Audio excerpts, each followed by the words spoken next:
Hello YouTube and happy Sunday. It is yet again a glorious late August weekend evening sunset here in North Potomac, Maryland under the Pepco power lines. You can see those cotton candy clouds in the distance. Here, brightening up as we look northward. As these clouds themselves probably are giving the best sense of the sunset here. But this video isn't about this sunset. It is a Millennium Mile ride update on my Strida 5.0. That's right.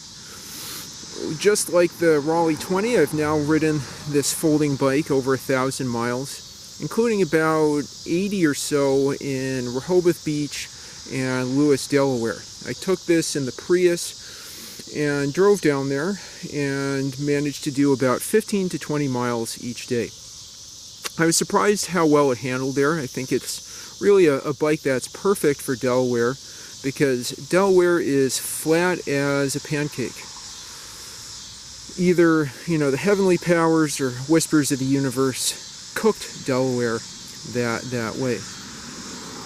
You might notice that the Strida looks pretty much the same as in my prior riding updates. I really haven't added anything much to it.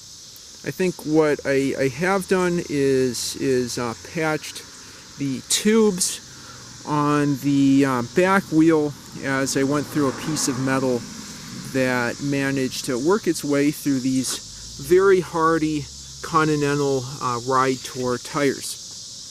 Since getting the metal out of the tire and patching the tube, these have held air quite well. I don't think I've inflated these for a couple weeks. I probably just once, or not even that, since coming back from Rehoboth Beach in early August, and they still feel to my fingers to be inflated to about 60 psi, which is what you'd recommend. What these are recommended to be inflated up to anyway.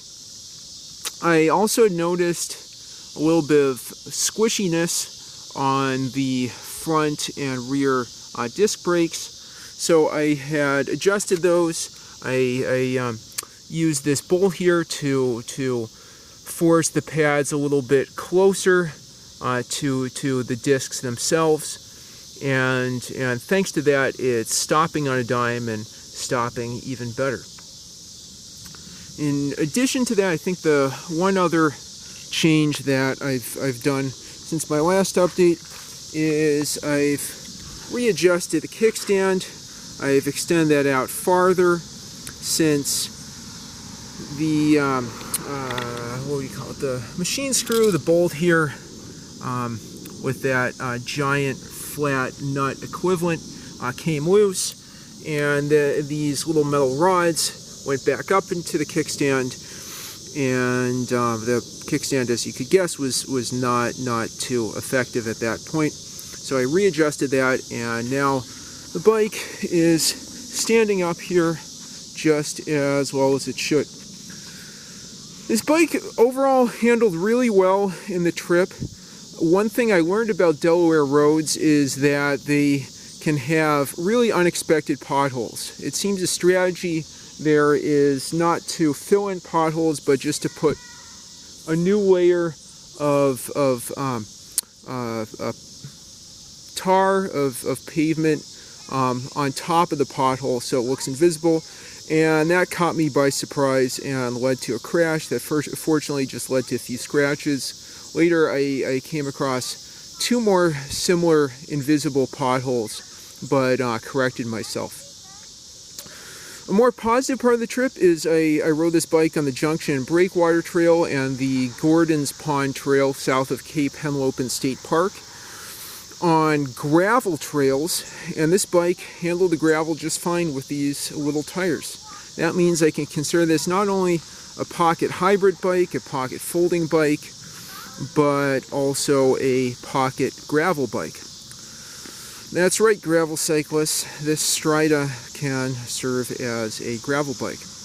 I'm going to be making a work trip to Boston in mid-October and plan to take the Strida with me in a checked bag. I've checked with members of the I Love My Strida Bike Folding I love my Strida folding bike group on Facebook for tips about how to pack it.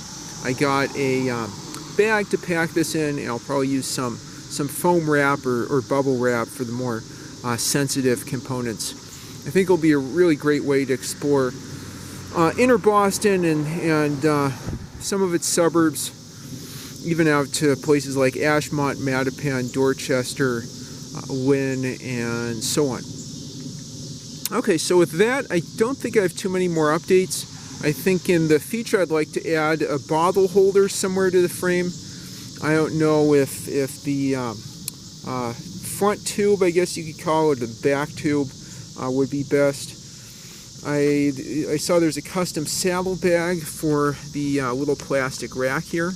That might be nice to add. I guess one other thing I forgot to mention, a kind of sad thing, is I was riding this at night when I hit a pothole I didn't see, and I fell forward, hit my arms and face. Fortunately, it just had some bad road rash, but nothing that needed stitches.